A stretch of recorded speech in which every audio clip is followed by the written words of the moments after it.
Rasulullah SAW, tidak ada manusia siapapun yang lebih sabar melebihi sabarnya Allah. Itu pun justru yang menuduh Allah punya anak itu diberi rezeki, bahkan lebih kaya dari orang Islam. Iya benar. Kan mayoritas kita Muslim di negeri kita, tapi kekayaan sumber daya alam negara ini dikuasai asing dan asing yang notabene bukan orang Islam. Jamaah yang dimuliakan oleh Allah. Selanjutnya kita akan membahas tentang satu persatu makna dari surat Qul Huwallahu Ahad ini. Yang pertama adalah kita maknai dulu Qul Huwallahu Ahad. Katakan ya Nabi Muhammad, Allah itu adalah esa, tunggal. Jadi ngurus segala sesuatu itu sendirian, tidak perlu bantuan. Esa dalam apa? Dalam ilahiyahnya. Ilahiyah itu maksudnya tauhid uluhiyah. Kita beribadah kepada Tuhan yang satu. Enak kalau yang merintah itu satu. Ayo ngadap kiblat. Kalau kita kan ke arah barat, ayo ngadap ke sana, ke barat, ke kiblat. Coba Tuhannya dua, yang satu ngeyel, gak iso. Kamu harus ngadap ke timur. Yang satu misalnya, kalau Tuhannya tiga, ngadap ke selatan. Wis kalau gitu di voting aja wis. Itu akhirnya. Ya kan? Kalau Tuhannya lebih dari satu. Kita enak para jamaah, Tuhannya satu. Tinggal nurut apa yang diperintahkan, selesai. Enggak ribet. Ya, enggak ribet ada Tuhan pencipta, pemelihara, penghancur. Enggak usah. Ya cukup satu, Allah Ta'ala. Nah, satu dalam ibadah. Yang kedua, satu di dalam rububiyahnya. Rububiyah Allah.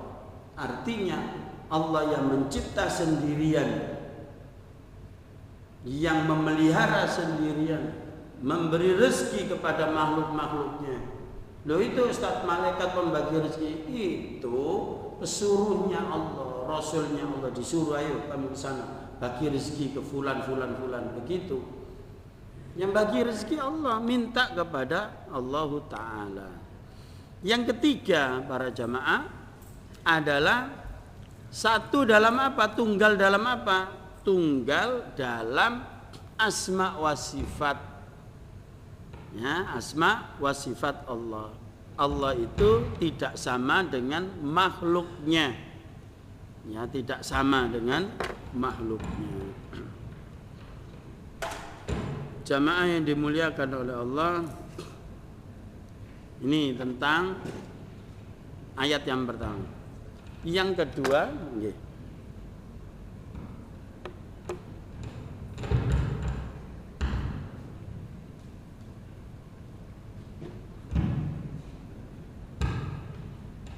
Allahus Samad. Allah tempat bergantungnya semua makhluk. Selain Allah adalah makhluk.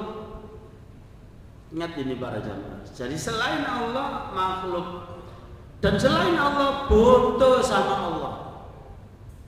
Maka kita tidak boleh meminta kecuali hanya kepada Allah. Dan ini perlu perincian. Minta tolong dalam arti apa? Yang tidak sanggup diberikan oleh hambanya. Seperti minta rezeki, minta sehat, minta panjang umur. Itu yang bisa hanya Allah Ta'ala. Hak prerogatif Allah, tidak bisa diganggu gugat. Memang kadang wasilanya manusia, kadang wasilahnya makhluk Allah yang lain. Bisa angin, bisa jin, bisa tumbuhan, bisa binatang. Ya, misalnya kita minta rezeki itu para jamaah. Jadi Allahus Samad, Allah tempat bergantungnya semua makhluk butuh kepada Allah Ta'ala. Lam yalid wa lam yulad. Allah tidak punya anak dan juga bukan anaknya siapa-siapa. Nah ini jawaban yang langsung to the point dari pertanyaan tentang nasab tadi. Allah itu bukan siapa-siapa, artinya Allah tidak punya anak. Tunggal, esa, awal dan yang akhir. Sebelum ada segala sesuatu, yang ada hanya Allah. Jangan kemudian kita punya pikiran terus yang gawe Allah sopo. Nah, pikiran-pikiran nakal. Tidak ada. Allah itu tunggal, yang mengawali dan yang mengakhiri. Nanti setelah hancur seluruh dunia ini, yang tinggal hanya Allah Ta'ala. Begitu para jemaah. Jadi lam yalid, Allah tidak punya anak, walam yulad, dan bukan anaknya siapa-siapa, walam yakul lahu kufuwan ahad, dan tidak ada satupun makhluk yang menyamai Allah.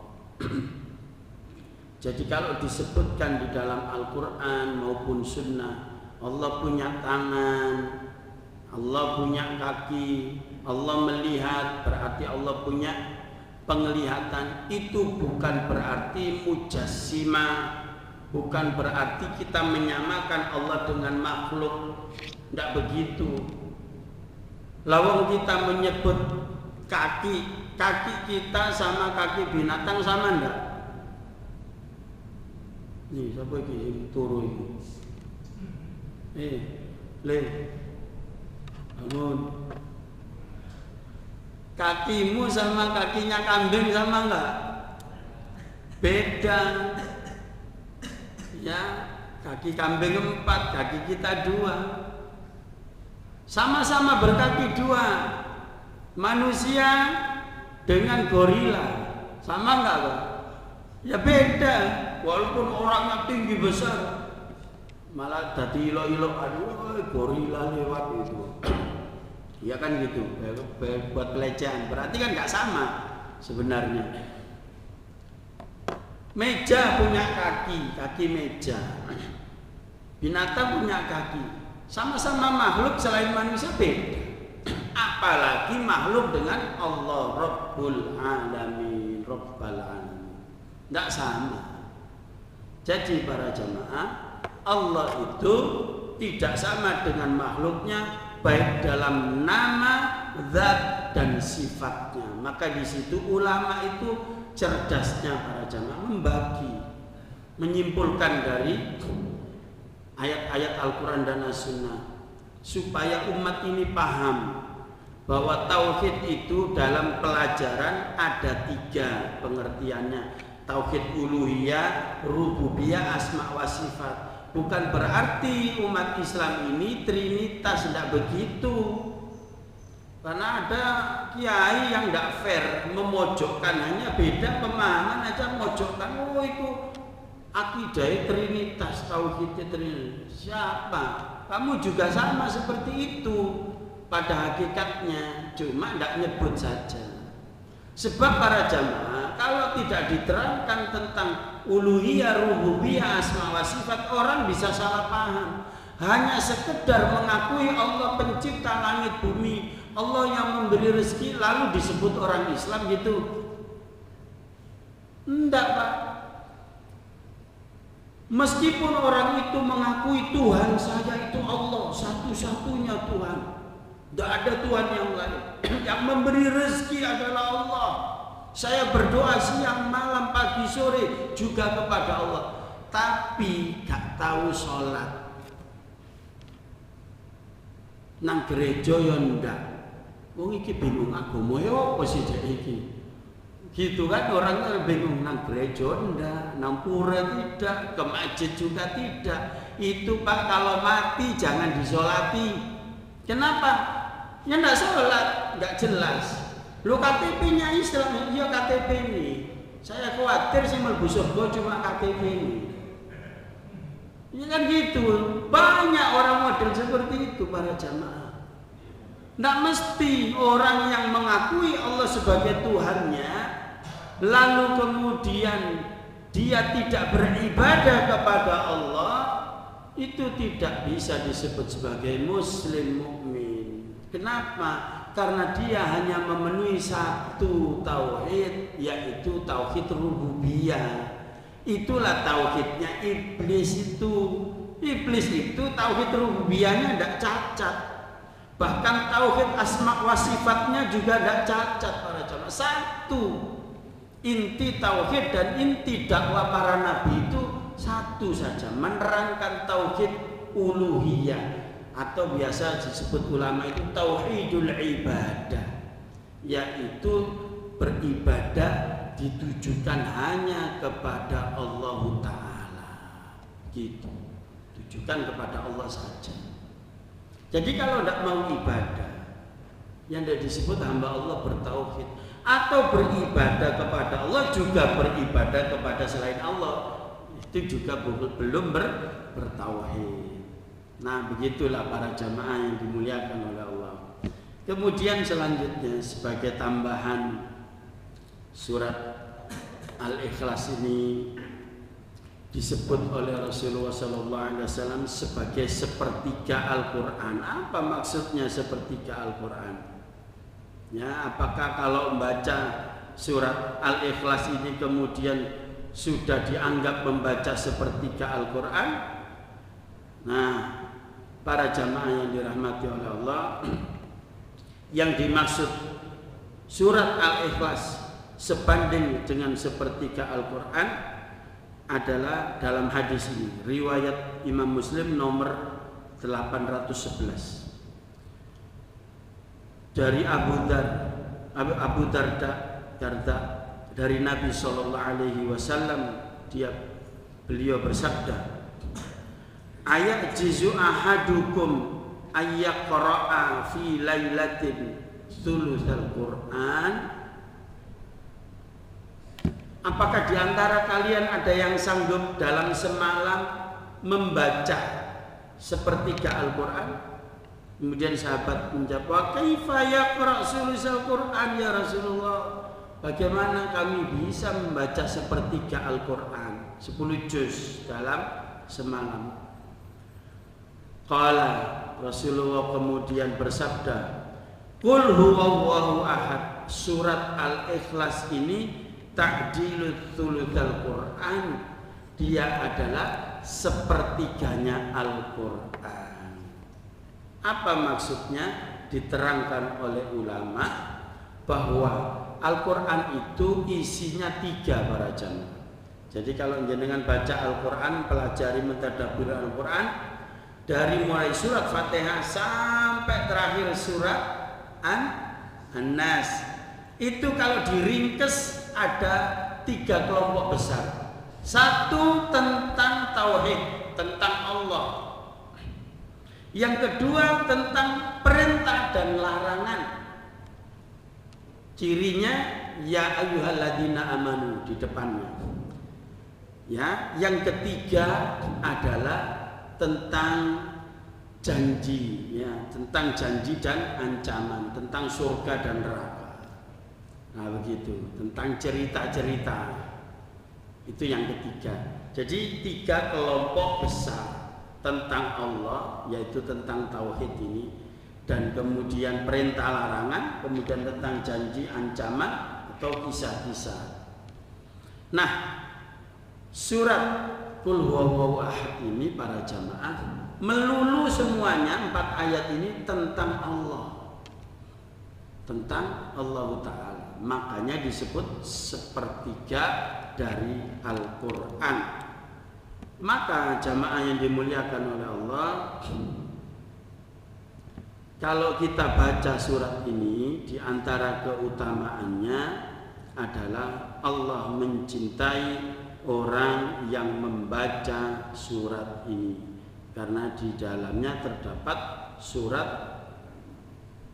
tentang Allah Ta'ala. Dari Aisyah radhiyallahu anha, Nabi SAW mengutus seorang lelaki memimpin sekelompok pasukan. Ketika dalam perjalanan dia mengimami sholat, dalam setiap rakaatnya itu setelah Al-Fatihah ditutup dengan Qul huwallahu ahad. Rupanya surat favorit. Rupanya surat favorit ini. Zaman dulu sudah ada, makanya sekarang ada yang niru. Benar nggak Pak? Ditiru kan masjid-masjid yang terawih super ekspres itu.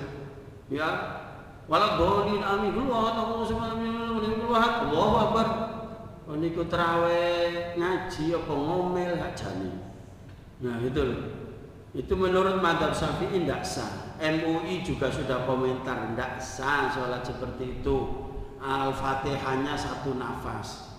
Bukan perkara qul huwallahu ahadnya. Ya, tapi itu loh. Warattilil Qur'ana tartilan. Nek baca Quran itu yang tartil. Cara Jawane miji-miji. Jangan kemudian ngebut seperti itu. Nah, di zaman Nabi sudah ada sahabat ini yang diutus mimpin perang. Kalau Rasulullah tidak ikut itu disebut syariah. Jadi mengutus untuk berperang. Nah, komandannya, panglimanya ini ngimami. Jadi dulu itu para jamaah panglima perang sekaligus imam sholat. Karena yang dipilih itu pasti yang bagus pemahaman agamanya. Dalam sholatnya selalu rakaat setelah Al-Fatihah baca Qul huwallahu ahad. Lalu kemudian setelah pulang dilaporkan kepada Rasulullah oleh anak buahnya. Maka beliau sallallahu alaihi wasallam berkata, tanyakan kepada komandanmu itu, pada dia, kenapa dia melakukan seperti itu. Lalu mereka pun bertanya kepada komandannya tadi. Lalu menjawab komandannya, alasan dia karena surat ini merupakan surat Ar-Rahman, Allah yang Maha Pemurah, dan aku suka sekali untuk membacanya. Maka Nabi SAW bersabda, akhbiruhu annallaha yuhibbu. Beritahu komandanmu itu bahwa Allah mencintai dia. Nah, para jamaah, jangan tinggalkan membaca surat Qul huwallahu ahad supaya Allah cinta kepada kita. Bagaimana caranya? Setiap sholat 2 rakaat, ya, qobliyah ba'diyah, itu yang pertama setelah Fatihah Al-Kafirun, ya. Yang kedua yang kontra dengan Al-Kafirun yaitu surat Qul huwallahu ahad. Nah, kemudian kapan kita baca? Selesai sholat. Selesai sholat baca lagi, ada gandengannya. Ayat kursi, kemudian Qul huwallahu ahad, Qul a'udzu birabbil falaq, Qul a'udzu birabbin nas. Setelah sholat. Makanya habis sholat itu jangan cuma lamcing atau cuma baca subhanallah 33, alhamdulillah 33, ditutup dengan Allahu Akbar. Ya, subhanallah alhamdulillah wa la ilaha illallah Allahu Akbar 34 kali Allahu Akbar. Habis itu pulang. Ditambahi Pak, mulai sekarang supaya Allah cinta. Dan ini sunnah Nabi Shallallahu Alaihi Wasallam. Terus kapan lagi dibaca? Pagi sore, pagi petang, 3 kali. Kemudian mau tidur sebagai wikoya, benteng dari sihir, supaya tidak diguna-guna orang. Oh, ini aku tidak iso Ustaz, tidak mempan. Aku ini hamba Allah bertauhid. Tidak, jangan sombong. Nabi saja pernah kena santet, kena sihir. Ya, Nabi pernah sakit demam, turun 2 malaikat, kena sihir. Malaikat satu tanya, ini orang sedang kena apa? Sedang sakit panas. Yang satu jawab gitu. Yang satu nanya lagi, apa sebabnya? Disihir oleh fulan. Apa medianya? Lewat rambut. Ditaruh di mana? Di sumur. Nah, Ali dipanggil, wahai Ali, kau ambil itu, ya, rambut saya yang dipakai sebagai jimat ditaruh di sumur itu yang sudah diguna-guna. Kemudian diambil sama Ali, kemudian dimusnahkan, baru Rasulullah sembuh. Maka para jamaah, Rasulullah mempraktekkan sebelum tidur beliau selalu membaca di antaranya Qul huwallahu ahad, Qul a'udzu birabbil falaq, Qul a'udzu birabbin nas, masing-masing 3 kali, lalu disemburkan, ditiupkan di telapak tangannya. Gitu. Lalu diusapkan mulai ujung rambut sampai ujung kaki, di mana yang bisa diraih. Artinya nggak sampai nangguring-guring ini pakai sabunan nunda. Ya sebisanya. Ketika Rasulullah sakit, yang melakukan seperti itu istrinya, dibacakan oleh Aisyah ya, surat Fatihah dan yang lain termasuk Al-Ahad, kemudian diusapkan ke badan Rasulullah. Begitu para jamaah. Itu kedahsyatan surat Al-Ikhlas ya, kandungannya sekaligus sebagai wiqayah, benteng keselamatan dari gangguan setan, jin atau sihir. Demikian jamaah yang dimuliakan oleh Allah. Tentu pembahasan kita ini belum selesai ya, terutama kaitannya dengan keutamaan surat Al-Ikhlas ini. Tadi hanya sebagiannya saja. Mungkin lain kesempatan bisa kita sambung lagi. Atau barangkali ada yang bertanya, monggo dipersilakan sebelum kita tutup majelis ini. Nggih. Nggih. Nggih.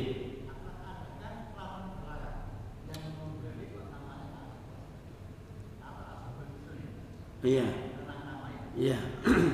Jadi jamaah yang dimuliakan oleh Allah, semua nama-nama surat di dalam Al-Quran itu yang memberi nama adalah Allah ya. Kemudian diperintahkan Rasulullah untuk memberi nama dan mengurutkannya mulai dari Al-Fatihah, Al-Baqarah dan seterusnya sampai An-Nas, termasuk pemberian nama ini. Makanya tadi diterangkan Al-Ikhlas. Al-Ikhlas di sini memakai al-ma'rifah. Al-ma'rifah itu artinya kalau dalam kaidah bahasa Arab spesifik. Tidak bisa jamak. Ya, tidak tunggal. Al-Ikhlas itu tunggal. Ya, bagi sama seperti yang dimaksud ikhlas di sini adalah beribadah kepada Allah. Makanya tadi saya artikan khulus anisyirik.